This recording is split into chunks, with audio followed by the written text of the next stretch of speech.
What is your message to pet dog trainers that are using, shock and choke as their main tools, and that's pretty much their only moves, and they don't have any other moves? Because I find a lot of people come to me and they'll say, well, I worked with this trainer and he started with choke and then he shocked the dog and then he was done because there was no results on, they didn't get the results they wanted, or the dog fell apart, whatever the story is. So what's your message to those trainers who only have those two moves? Thank goodness those trainers aren't as prevalent as they used to be. That's up for debate. Well, the problem we've got is we have more pathways for information about stuff going on than we did back in the 60s and 70s when I was young and I was first starting this. In the 60s, when my grandmother was training our dog, our family dog, and in the 70s when I started training dogs, starting out with obedience classes, and then in search and rescue, then in the military police, then in law enforcement. So I've seen this change. And I can tell you without a doubt, with, now looking at over 50 years watching the industry, they're not as prevalent as they were in terms of proportion, okay? And proportionally, they're not. The proportions are changing. And so it's really easy when we see something that's now out of the norm to all of a sudden to really say, whoa, this has got to go. But to those people that are reliant on force, I would say that every time you think that it's time to use it, I go through a 9-step process where I ask myself 9 questions before I do it. Because to use aversives appropriately, you have to take a look at the trade-offs that you're making. That 9-step process gets you thinking about the trade-offs you're about to make. And most of the time where I'm thinking I'm ready to do it, I talk myself out of it. Now, let me just interject. Aversives aren't always fear and pain. That's obviously at the far end of the spectrum of aversives. I mean, a timeout, removal of reinforcement. I always remind my clients, I'll bum a dog out. I just won't cause them fear or pain. So, there's the line, right? I mean, I'm not worried about somebody who says, oh no, hey, cut it out, and pushes their dog down and the dog doesn't care. Even though that might be an aversive and the dog might be momentarily startled, it's not going to make the dog unsound. I mean, there's people who buy a shock collar and they watch a couple of videos on YouTube and their dog's destroyed in an afternoon. So, right.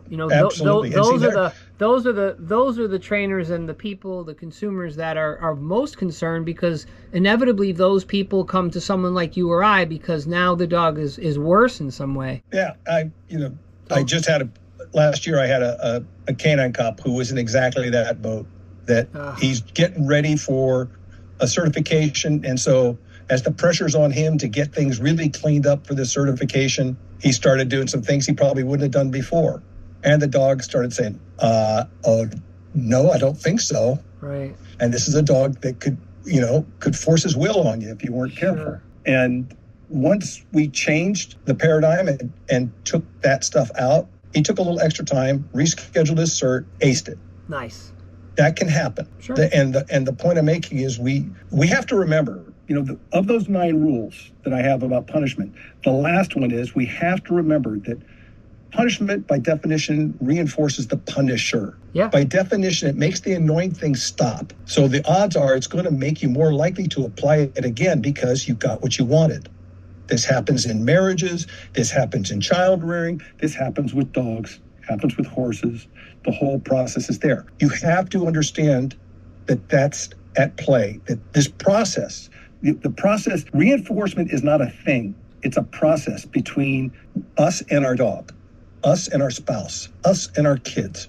It's a process. And we're both being acted upon the contingencies. We're acted upon by the antecedents and we're acted upon by the consequences. And you have to look at it, because the problem with punishment is it makes you feel good for a moment.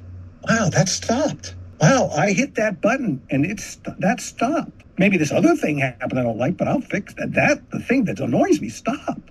And next thing you know, you're like, okay, this thing is like, wow, it works so fast. It's seductive that way. Yeah. What happens is you're not looking at the secondary effects that are damaging your relationship with the dog. Right. And not taking steps to do that. So for me, if I'm talking to people that are using a lot of force, and I had this conversation with Ivan Balabanov, I've had it with other people too, I'd say I'm always going to go to positive reinforcement first whenever I can, always. And that punishment is a tool of last resort for almost every time I'm ever going to try it. And it's only there for one purpose and one purpose only. And that is to create an opportunity for us to get to the positive reinforcement pathway that we wanted in the first place. And it's rare that you actually need that. And it's usually only in circumstances where you're going to be operating where you know you're not going to have control of contingencies. And it's usually you can plan your way out of it. If you put as much thought into your punishment application as you do into your shaping plan, you probably talk yourself out of it most of the time. Yeah, I mean, again, it's really about fear and pain, right? Because aversive doesn't mean you cause the dog fear and pain. You can disappoint a dog and get way farther because you're not going to run into the generalization of fear. You're not going to run into too much cortisol, and it's interesting you say process, because I remind my clients all the time that dog training is a process, not an event, right? It's another thing. Like you talk about, just phrases. I think it's again, I come from music, I come from writing songs. So for me, it's all about, one sentence. Can I get the point across? And I often remind my clients, just remember, dogs view everything as safe, unsafe, neutral, and you don't want to make them feel too unsafe because it may backfire. They may shut down or they may become aggressive. And, I think one of the big problems that I've run into when I'm sort of surveying isn't in the positive training camp. That those folks seem to really know the ins and outs of applied behavior analysis and what's going on with dogs, but it's the other side where people are just, I need the dog to do this and I'm going to make them do it and be damned if they don't. So that, that's really my concern out here, are the trainers and the culture where they don't have that empathy layer for the dog.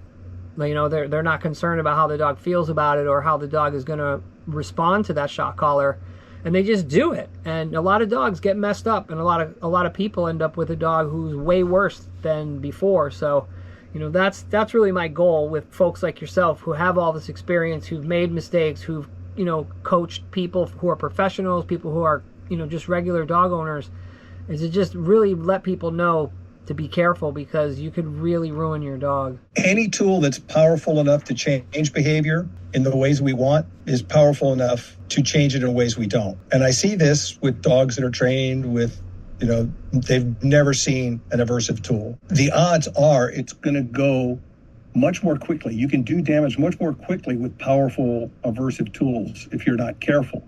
But the interesting thing is a lot of times the dog gets to decide what's aversive. Think about it. I've been in an agility arena where hanging on the walls around the arena were squirt bottles. And the squirt bottles were there for what purpose? An aversive.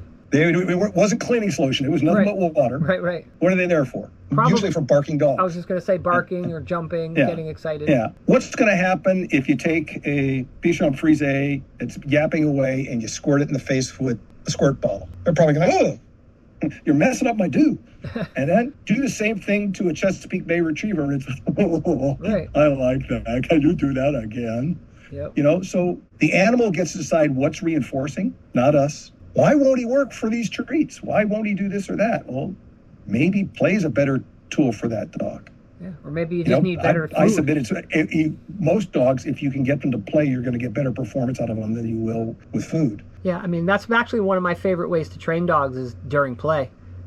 That's one of my favorite ways to do it. You think about it, the research is out there. You can go to Panksepp, and the neurochemistry of play is one that sets the stage for learning to occur. It really is a very powerful tool if we use it. The trouble is, how do you do that in a laboratory setting with a rat? You can do it, and Panksepp did it, but there's no way to sit there and set up a machine that can play with a dog, but you can set up one that will dole out food. So a lot of what we know about reinforcement and shaping schedules is baked into the cake of the operant chamber, the Skinner box, because that's the mechanism that it was easy to work with under the circumstances. The definition of reinforcement is it makes the behavior more likely to occur, right? Yep. I submit that it changes it makes the behavior stronger in more ways than just frequency. Sure. Frequency is easy to measure in a box like that with a Skinner box, because you know what? All it takes is X amount of pressure to press the bar or peck the key. The light turns on, the hopper feeds, behavior is acquired, right? So the pressure is baked into the cake. Don't hit it hard enough, won't do it. Hit it too hard, doesn't matter. Basically, the animal learns, I just press it this much and then I can get it. That's all I take. It's baked into the cake of this. Whereas I know that for the work that I do, I have to train intensity. I have to train how hard an animal will do something, how much pressure they will apply into a harness, on a bite, against an obstacle. And I also have to be able to shape speed. Can I speed it up? And agility competitors do this all the time. The Skinnerian paradigm is good. Anybody wants to go look it up, look at Woods' paradigm and protocols, and you'll see that they're way more finely graded. It's a more granular approach that I think makes more sense in a lot of ways. And I think that we have to take into account that really good trainers on an intuitive level, maybe not intuition as like it's innate to them, but one that comes from having made a lot of mistakes and finding out what works best, wind up shaping for multiple variables at the same time. Speed and frequency, intensity and frequency at the same time may be done. And so we have to look at what's going on. And unfortunately, a lot of what we say our training is science-based, but we largely are, for the most part, we're not kind of breaking out of it. So I'm glad to see this. But for the longest time, it was one school of science-based. And that formed the way we thought about it. And I will be forever grateful for it, because that school of science taught me that I didn't need to use the force the way I was before. And I learned some more stuff about it. That's great. But I think at the same time, there's a place for us to start expanding our understanding of what's going on with the dog and expanding what we think are the contingencies and the antecedents at play. Yeah, I mean, one of the things that really helped me was two things. One, when Bob Bailey, I saw him speak, and he talked about pre-antecedents, the antecedent before the big antecedent. And the other thing was Dr. Susan Friedman, when I took her course, she talked about paying for sub-criteria, and that's really helped a lot, especially with counter-conditioning leash reactive dogs. Because one of the things I often get is when I take the dog out and the client says, well, they're not reacting for you. I'm like, yeah, but I paid for that sound of the air compressor that they oriented to, right? I paid for that person that they looked across the street. So by the time the jogger comes, I got the dog pretty primed up. And they're like, oh, this guy pays well, right? So he's, I'm more reinforcing than the history of the other person. I'm more reinforcing than barking and lunging, because I'm paying for all kinds of low-level stuff. And I find that a lot of times when I meet with people, even if they've worked with positive trainers, the common refrain is, oh, they never told me this. And I think one of the big problems, at least I found just in my own travels, is that a lot of positive trainers and even other trainers, who might use, punitive methods, is that they're not very thorough. They just kind of like, okay, well, we need the dog to do this, and here's how we're going to do it. Whereas I always believe you should teach up. And if people don't understand, you can explain it. You send them backup material. It's kind of like PBS. Like when you tune into PBS, you're kind of pretty much figuring you're going to learn something. That's why you're watching PBS. And a lot of times I just find that a big problem with dog consumers, dog training consumers, that they're not getting a good education from their training experience. They're just coming away with a few things, but it's not thorough. I have this running debate with other police canine trainers who say, hey, they're just cops. Just teach them what they need to know to operate the dog. My belief is, and it was inculcated to me, and my first mentor, one of my first two real law enforcement mentors, Tim Teakin, who said, anytime you're with the dog, one of you is training the other. And I call that Teakin's Law. And there's a corollary to Teakin's Law, is if at every moment you're not making the decision to be the trainer, then by default you're the trainee, because the dog has it easier than you do. All they have to do is, how do I make this hairless primate say good and give me stuff? Right. Whereas we have to think about, what we're doing with the dog. What are the what are the possible consequences of this if it goes off? We start extrapolating. Oh, by the way, did I lock the front door? Did I turn off the iron? Is my wife going to feel frisky when I get home tonight? Oh my gosh, who's going to be the next president? Will there be peace in the Middle East? Oh, Ukraine, what are we doing? All of these things intrude on our presence with the dog, and that's all they want from us. Dogs learn that tantrums have power. Dogs learn. Dogs, like kids, learn. Well, if I can't get the attention I want, where we're going to have fun together, I guess I'll take the attention I can get.